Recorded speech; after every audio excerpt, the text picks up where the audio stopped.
শেখ হাসিনার পতনের পর পিনাকি ভট্টাচার্যকে নিয়ে এটি আমার প্রথম ভিডিও। যখন আওয়ামী লীগ ক্ষমতায় ছিল তখন জনাব পিনাকিকে নিয়ে আমি বেশ কয়েকটি ভিডিও করেছি। উদ্দেশ্য ছিল তাকে এনলাইটেন করা, তাকে হাইলাইট করা। এর কারণ হলো তিনি যে সময়টিতে এই ইউটিউবে ভিডিও করা শুরু করেন এবং তিনি যে স্টাইলে কথা বলা শুরু করেন সে স্টাইলটা প্রথম দিকে প্রমিত বাংলায় আমাদের মতো কথা বলতেন এবং তার যে ভিউ এগুলো আমাদের সাথে অনেক কম ছিল। পরবর্তীতে তিনি এটিকে জাস্ট একটা মডার্ন টেকনোলজির মাধ্যমে, ভাষার মাধ্যমে, চিত্রনাট্যের মাধ্যমে, উপস্থাপনার মাধ্যমে এতটা নান্দনিকতা নিয়ে আসেন এবং সেই নান্দনিকতার সঙ্গে সঙ্গে জনপ্রিয় যে বিষয় অর্থাৎ শেখ হাসিনাকে গালাগাল করা, আওয়ামী লীগকে গালাগাল করা, এই বিষয়গুলোকে এখন যে স্টাইলে তিনি করছেন সেই স্টাইলটা যে মুহূর্তে তিনি শুরু করেন অমনি তার যে ভিউ, তার যে পাঠক, তার যে শ্রোতা, এটা রীতিমতো জ্যামিতিক হারে বাড়তে থাকে এবং তার যত জনপ্রিয়তা বাড়তে থাকে ওই সময়টাতে তিনি ততই সরকারের চক্ষুশূল হয়ে পড়েন এবং তার বিরুদ্ধে বাংলাদেশে যত সম্ভব, শেখ হাসিনার পক্ষে যতটা করা সম্ভব, অপপ্রচার বলেন, তাকে ব্যান করা বলেন, তার বিরুদ্ধে মামলা মোকদ্দমা সবকিছুই কিন্তু সরকার করেছে। তো যেহেতু আমরা বাংলাদেশে খুব অল্প কয়েকজন লোক পরিবেশ পরিস্থিতি অনুযায়ী আমরা কথা বলে যাচ্ছিলাম এবং তার মধ্যে আমি একজন। যেমন কথা বলেছেন বিএনপির ফজলুর রহমান সাহেব, কথা বলেছেন নুরুল কবির সাহেব, আসিফ নজরুল সাহেব। তো এরকম খুব অল্প, এর বাইরে কিন্তু বাংলাদেশে 4-5 জনের বেশি কথা বলতে পারেনি। দেশের বাইরে যারা কথা বলেছেন তাদের একটা অবাধ ফ্রিডম রয়েছে, তারা যে কোনো কথা তারা বলতে পারে, কিন্তু বাংলাদেশে বসে আমরা এই কথাগুলো বলেছি। তো সেই কথাগুলো বলতে গিয়ে বাংলাদেশে তখন আমরা যখন কথা বলেছি তখন পিনাকির নাম কোনো মিডিয়াতে উচ্চারণ করা, পত্রিকায় পিনাকি রঞ্জন নামক শব্দগুলো লেখা বা বাংলাদেশে বসে তাকে নিয়ে কৌশলে তার প্রশংসা করে ভিডিও তৈরি করা, এটি একেবারে অসম্ভব একটা বিষয় ছিল। কিন্তু সেই কাজগুলো আমি করেছি। এটা এই কারণে করেছি যে আমাদের যে যুদ্ধ, সেই যুদ্ধের যে টার্গেট অলমোস্ট সেম, শুধু way of talking and way of presentation is different, but লক্ষ্যটা সেম। তো যাই হোক, শেখ হাসিনার পতন হয়েছে আলহামদুলিল্লাহ। শেখ হাসিনার পতনের পর আমাদের এই বাংলাদেশে আগে যে সমস্যাগুলো ছিল সেই সমস্যা প্রায় সব সমস্যায় বহুগুণে বেড়ে গেছে।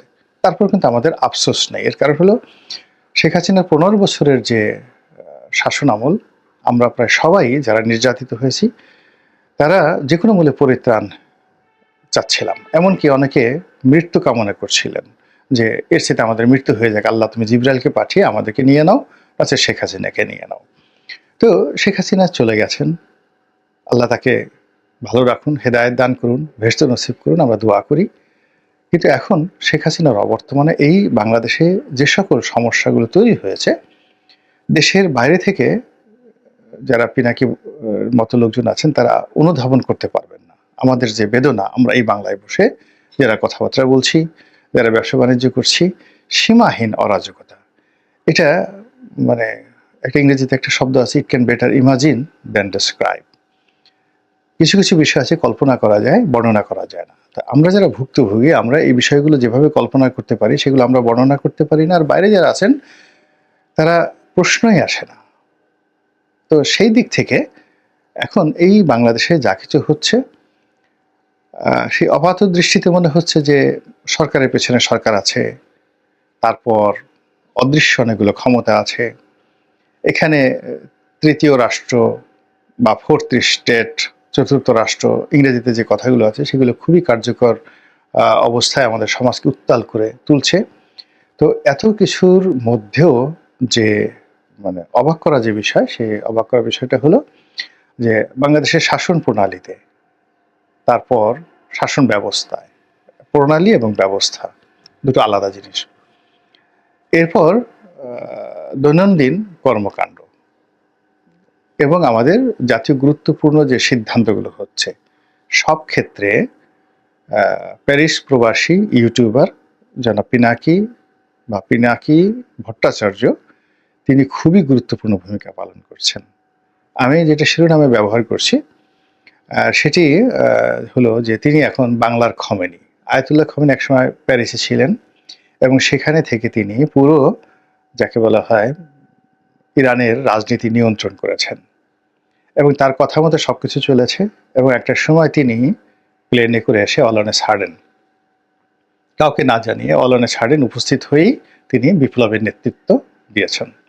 আমাদের দেশে শেখ হাসিনা বিরোধী যে আন্দোলন ছিল সেটাকে অনেকে বিপ্লব বলার চেষ্টা করছেন, কিন্তু বেশিরভাগ মানুষ এটাকে গণ অভ্যুত্থান, গণ আন্দোলন, গণবিক্ষোভ এবং শেখ হাসিনার পলায়ন বা ক্ষমতাচ্যুতি এই হিসেবে দেখছে। কিন্তু সত্যিকার অর্থে এখন যে অরাজকতা চলছে, এই অরাজকতা আমার সিক্স সেন্স বলছে অন্তত 5 থেকে 10 বছর চলবে। আর এই অরাজকতা থেকে বের হওয়ার জন্য আমরা যে লড়াই এবং সংগ্রাম করছি, এটাই হবে একটা বিপ্লব।